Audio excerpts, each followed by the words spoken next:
Hi, my name is Kylie McCluskey, and I am currently in my third year of the BSN program at Nebraska Methodist College.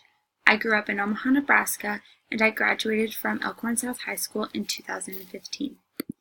I have a almost 2-year-old son named Braden, and Braden and I love to go ride horses together whenever we can. I have a Bernese Mountain Dog named Axel, and I also have a cat named Delilah.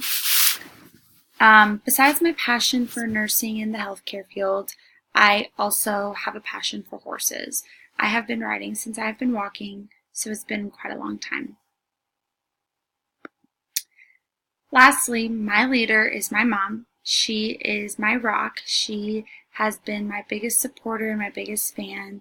She's pushed me and always motivated me to do my best in high school and even throughout college.